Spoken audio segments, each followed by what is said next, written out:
बंधु माने आजिर एही भिडियोटी बिछा राशि पाई बहुत ही गुरुत्वपूर्ण अछि।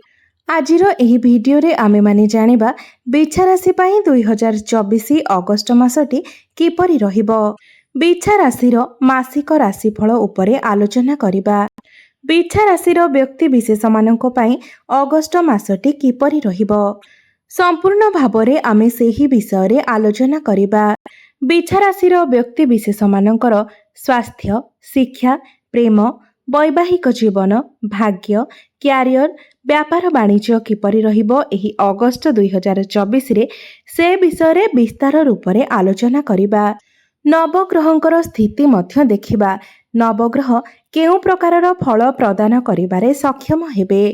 शेषरे अशुभत्व प्रदान करुथिबा ग्रहमानक पाई किछि विशेष प्रतिकार विषय रे मध्य जानिबा। सेथिपाई भिडियोटी को स्किप न करी शेष पर्यंत निश्चय देखंतु एवं आपणकर जदि बिछा राशि होइथाय तेबे भिडियोटी को लाइक करी चैनल को सब्सक्राइब करी दियंतु एवं कमेंट बॉक्स रे जय श्री जगन्नाथ निश्चय लिखंतु। तेबे आसंतु आरंभ करिबा एही कार्यक्रमटी को जहाकी जन्म राशि एवं चंद्र राशि उपरे आधारित अटे। अगस्त मास आरंभ रे बिछा राशि रे नवग्रहंकर स्थिति विषय सर्वप्रथमे जानिबा। बंधु माने राशि चक्रर अष्टम राशि हेउछि बिछा राशि एवं बिछा राशिर राश्याधिपति हेउछंती मंगल। मंगल आपणकर सप्तम भावरे विराजमान अछंती एवं मंगलଙ୍କ सहित गुरु मध्य आपणकर सप्तम भावरे विराजमान अछंती। आपणकर चतुर्थ भावरे शनि विराजमान अछंती। पंचम भावरे राहु विराजमान अछंती।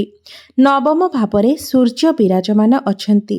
दशम भावरे बुध एवं शुक्र विराजमान अछंती एवं आपणकर एकादश भावरे केतु विराजमान अछंती। तेबे सर्वप्रथमे जानिबा आपणकर स्वास्थ्य किपरि रहिबो एही अगस्त 2024 रे। बंधु माने कुंडलीर प्रथम भावटी होइथाय स्वास्थ्यर भाव, आपणकर इम्यूनिटी सिस्टमर भाव एवं आपणकर प्रथम भावर अधिपति हेउछंती मंगल जे कि आपणकर सप्तम भावरे विराजमान अछंती। बंधु माने मंगल आपणकर सप्तम भावरे 25 अगस्त पर्यंत अछंती।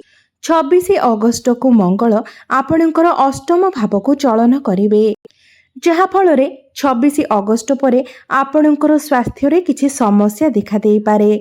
बंधु माने गोटे गुरुत्वपूर्ण कथा जानी रखिबा उचित जे जेतेबेले आपणकर राशिर स्वामी आपणकर षष्ठ, अष्टम एवं द्वादश भावरे चलन करिथांती सेतेबेले आपणकर स्वास्थ्य रे समस्या आसीथाए किंबा आपणकर राशिर स्वामी उपरे जदि कोनोसी पाप ग्रहंकर दृष्टि रही थाए तेबे मध्य आपणकर स्वास्थ्य रे समस्या आसीथाए। तो 26 अगस्त परे आपणकर स्वास्थ्य रे किछि समस्या आसी पारे कारण आपणकर राशिर अधिपति मंगल अष्टम भाव को चलन करिवे जहा फल रे आपणकर किछिटा स्वास्थ्य समस्या देखा देई पारे। आखिरे ज्वलन भली किछि समस्या देखा देई पारे। छोट मोट खंडिया खाबरा मध्य होई पारे। ब्लड प्रेशर भली समस्या मध्य देखा दे पारे। मात्र 26 अगस्त पूर्वरु आपणकर स्वास्थ्य बहुत भल रहिबो। एबे जानिबा आपणकर शिक्षा क्षेत्र किपरि रहिबो एही अगस्त 2024 रे। बंधु माने कुंडलीर पंचम भावटी होइथाय शिक्षार भाव एवं आपणकर पंचम भावर अधिपति हेउछंती देवगुरु बृहस्पति एवं बृहस्पति आपणकर सप्तम भावरे विराजमान अछंती। बंधु माने एठारे गुरुंकर स्थिति तो भल रहिछि मात्र आपणकर पंचम भावरे राहु थिबारु आपणकर पाठ पढ़ारे किछि समस्या सृष्टि हेउछि। तेबे बंधु माने एहा केवल एही मास ही नुहे संपूर्ण 1 वर्ष पर्यंत एही समस्यार आपण सम्मुखीन हेबे कारण एबे राहुंकर कोनोसी राशि परिवर्तन हेबार नाही। संपूर्ण वर्षे पर्यंत राहु आपणकर पंचम भावरे ही रहिबे एवं आपणकर शिक्षा क्षेत्र रे समस्या मध्य उत्पन्न करिवे। राहु हेउछंती भ्रमित ग्रह जहा फल से आपणकर मन को अस्थिर कराइबे, आपणक मन को विचलित कराइबे, आपणकर पाठ पढ़ारे मन न लागि पारे। बेले बेले आपण निजर पाठ पढ़ारे ठीक डिसिजन नहीं पारिबे नाही अर्थात आपण कौन करिबे एवं कौन करिबे नाही ताहा मध्य जानि पारिबे नाही। ରାହୁ ଆପଣଙ୍କର ମନକୁ ଡାଇଭର୍ଟ କରାଇବେ। ସେଥିପାଇଁ ଆପଣ ରାହୁଙ୍କ ପାଇଁ ଉପାୟ ଅବଶ୍ୟ କରନ୍ତୁ। ଉପାୟ ଆମେ ଭିଡ଼ିଓ ଶେଷରେ ଜାଣିବା। ଏବେ ଆସନ୍ତୁ ଜାଣିବା ଆପଣଙ୍କର ପ୍ରେମ ଜୀବନ କିପରି ରହିବ ଏହି ଅଗଷ୍ଟ 2024ରେ। ତ ବନ୍ଧୁମାନେ, କୁଣ୍ଡଳୀର ପଞ୍ଚମ ଭାବଟି ଶିକ୍ଷାର ଭାବ ହେବା ସହିତ ପଞ୍ଚମ ଭାବଟି ମଧ୍ୟ ହୋଇଥାଏ ପ୍ରେମର ଭାବ ଏବଂ ସନ୍ତାନର ଭାବ। ଏବଂ ଆପଣଙ୍କର ପଞ୍ଚମ ଭାବର ଅଧିପତି ହେଉଛନ୍ତି ଦେବଗୁରୁ ବୃହସ୍ପତି, ଯିଏକି ଆପଣଙ୍କର ସପ୍ତମ ଭାବରେ ବିରାଜମାନ ଅଛନ୍ତି। ମାତ୍ର ଆପଣଙ୍କର ପଞ୍ଚମ ଭାବରେ ରାହୁ ବିରାଜମାନ ଅଛନ୍ତି। ରାହୁ ଆପଣଙ୍କର ପଞ୍ଚମ ଭାବରେ ରହି ଆପଣଙ୍କର ପାଠପଢ଼ାର ସ୍ଥିତିକୁ ତ ଖରାପ କରୁଛନ୍ତି, ଆପଣଙ୍କର ପ୍ରେମ ଜୀବନକୁ ମଧ୍ୟ ଖରାପ କରୁଛନ୍ତି। ଆପଣ ଦୁଇ ଜଣଙ୍କ ମଧ୍ୟରେ ମିସ୍ଅଣ୍ଡରଷ୍ଟାଣ୍ଡିଂ ହୋଇପାରେ। ଆପଣ ଆପଣଙ୍କର ପ୍ରେମ ଜୀବନରେ ଅସନ୍ତୁଷ୍ଟି ଅନୁଭବ କରିପାରନ୍ତି। ମାତ୍ର ଆପଣଙ୍କର ସପ୍ତମ ଭାବରେ ଗୁରୁ ଏବଂ ମଙ୍ଗଳ ଏକତ୍ର ଅଛନ୍ତି।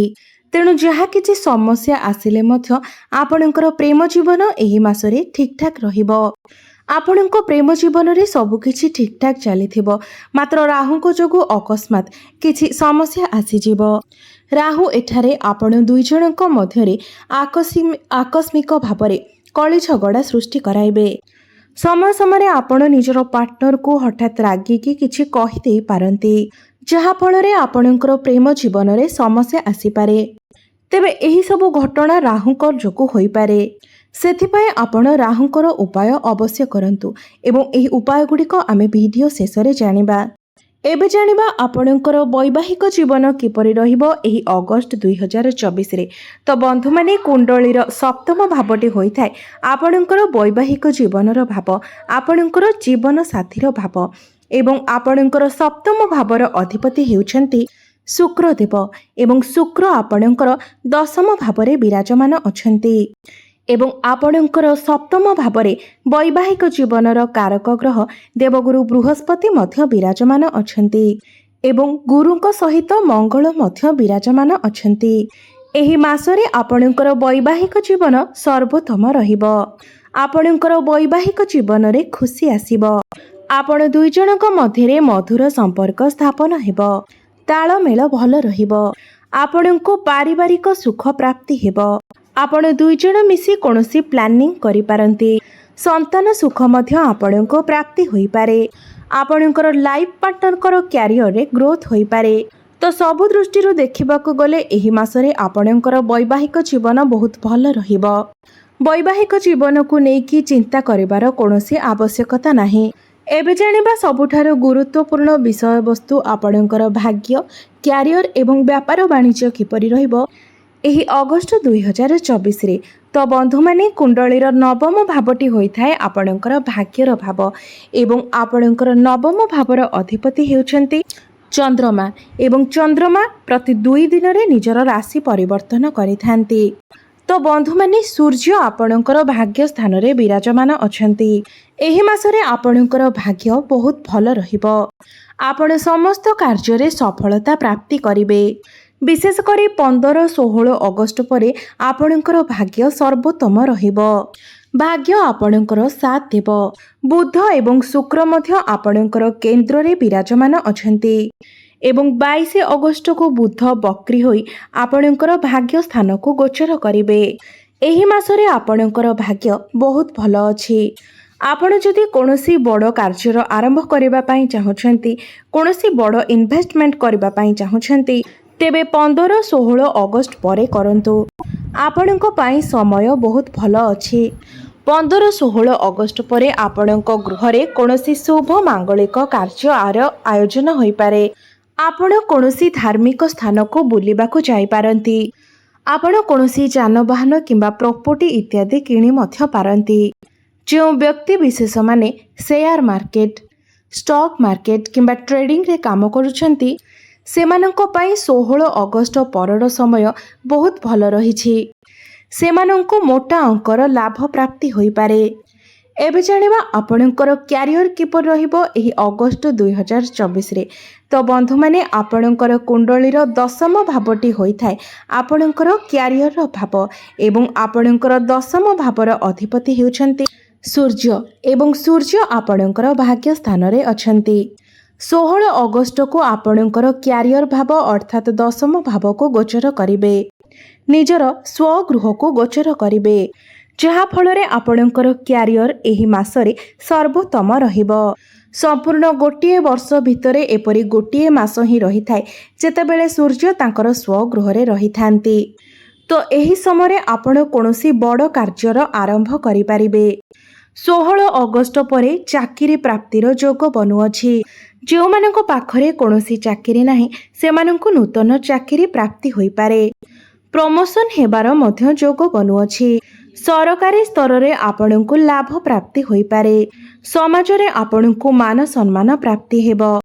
ଆପଣଙ୍କର କନଫିଡେନ୍ସ ଲେଭେଲ ବଢ଼ିବ, ଆତ୍ମବଳ ବଢ଼ିବ। ଆପଣ ସମସ୍ତ କାର୍ଯ୍ୟକୁ ସୁରୁଖୁରୁରେ କରିପାରିବେ। ଏହି ମାସରେ ନିଶ୍ଚିତ ଭାବରେ ଆପଣଙ୍କୁ ମାନ ସମ୍ମାନ ପ୍ରାପ୍ତି ହେବ। କାମ କାର୍ଯ୍ୟରେ ବହୁତ ବଡ଼ ସଫଳତା ଆପଣଙ୍କୁ ପ୍ରାପ୍ତି ହେବ। ଉପର ଅଫିସରଙ୍କର ସପୋର୍ଟ ଆପଣଙ୍କୁ ମିଳିବ। ତ ଏହି ମାସରେ ଆପଣଙ୍କର କ୍ୟାରିୟର ବହୁତ ହିଁ ଭଲ ରହିବ। ଏବେ ଆସନ୍ତୁ ଜାଣିବା ଆପଣଙ୍କର ବ୍ୟାପାର ବାଣିଜ୍ୟ କିପରି ରହିବ ଏହି ଅଗଷ୍ଟ 2024ରେ। ତ ବନ୍ଧୁମାନେ, କୁଣ୍ଡଳୀର ସପ୍ତମ ଭାବଟି ହୋଇଥାଏ ବ୍ୟାପାର ବାଣିଜ୍ୟର ଭାବ ଏବଂ ଆପଣଙ୍କର ସପ୍ତମ ଭାବରେ ଗୁରୁ ଏବଂ ମଙ୍ଗଳ ବିରାଜମାନ ଅଛନ୍ତି ଏବଂ ସପ୍ତମ ଭାବର ଅଧିପତି ଶୁକ୍ର ଆପଣଙ୍କର ଦଶମ ଭାବରେ ବିରାଜମାନ ଅଛନ୍ତି। ଏହି ମାସରେ ଆପଣଙ୍କର ବ୍ୟାପାର ବାଣିଜ୍ୟ ବହୁତ ଭଲ ରହିବ। ବ୍ୟାପାରରେ ଉନ୍ନତି ହେବ। ବ୍ୟାପାର ବାଣିଜ୍ୟରେ ଗ୍ରୋଥ ଆସିବ। ଚାରିଦିଗରୁ ଆପଣଙ୍କୁ ଲାଭ ପ୍ରାପ୍ତି ହେବ, କାରଣ ଶୁକ୍ର ଆପଣଙ୍କର ଦଶମ ଭାବରେ ବିରାଜମାନ ଅଛନ୍ତି। ଆପଣଙ୍କର ଡେଲି ଇନକମ୍ରେ ବୃଦ୍ଧି ହେବ। ଫାଇନାନ୍ସିଆଲ ଗ୍ରୋଥ ହେବ। ରୋଜଗାରରେ ବୃଦ୍ଧି ଆସିବ। ଆପଣ କୌଣସି ନୂତନ ବ୍ୟାପାରର ମଧ୍ୟ ଆରମ୍ଭ କରିପାରନ୍ତି। ତ ସବୁ ଦୃଷ୍ଟିରୁ ଦେଖିବାକୁ ଗଲେ ଏହି ମାସଟିରେ ଆପଣଙ୍କର ବ୍ୟାପାର ବାଣିଜ୍ୟର ସ୍ଥିତି ମଧ୍ୟ ବହୁତ ଭଲ ରହିବ। ଏବେ ଆସନ୍ତୁ ଜାଣିନେବା କିଛି ଉପାୟ ବିଷୟରେ, ଯେଉଁ ଉପାୟଗୁଡ଼ିକ କରିବା ଦ୍ୱାରା ଏହି ମାସରେ ଆସୁଥିବା ଅଶୁଭତ୍ୱ ଗୁଡ଼ିକର ଖଣ୍ଡନ ହୋଇପାରିବ ଏବଂ ଗ୍ରହମାନଙ୍କର ଅଶୁଭ ପ୍ରଭାବର ପ୍ରତିକାର ହୋଇପାରିବ। ଆପଣ ପ୍ରତ୍ୟେକ ଦିନ ପକ୍ଷୀମାନଙ୍କୁ ଦାନା ପାଣି ଖାଇବାକୁ ଦିଅନ୍ତୁ। ଶୁଭ ଫଳ ପ୍ରାପ୍ତି ହେବ ଏବଂ ରାହୁଙ୍କର ସୁପ୍ରଭାବ ମଧ୍ୟ ଆପଣଙ୍କୁ ପ୍ରାପ୍ତି ହେବ। ପ୍ରତ୍ୟେକ ଦିନ ଆପଣ ହନୁମାନ ଚାଳିଶାର ପାଠ କରନ୍ତୁ ଏବଂ ମଙ୍ଗଳଙ୍କର ବୀଜ ମନ୍ତ୍ରର ଜପ କରନ୍ତୁ। ଓମ୍ କ୍ରାମ୍ କ୍ରିମ୍ କ୍ରୌମ୍ ସହ ଭୌମାୟ ନମଃ। ଏହି ମନ୍ତ୍ରକୁ ଆପଣ ପ୍ରତ୍ୟେକ ଦିନ 108 ଥର ଜପ କରନ୍ତୁ। ଆପଣଙ୍କୁ ଶୁଭ ଫଳ ପ୍ରାପ୍ତି ହେବ ଏବଂ ଆପଣଙ୍କ ଭାଗ୍ୟରେ ମଧ୍ୟ ପରିବର୍ତ୍ତନ ଆସିବ। ଆପଣଙ୍କର ଜୀବନ ମଙ୍ଗଳମୟ ହେଉ, ଏହା ହିଁ ଈଶ୍ୱରଙ୍କ ନିକଟରେ ମୋର ପ୍ରାର୍ଥନା। ଧନ୍ୟବାଦ।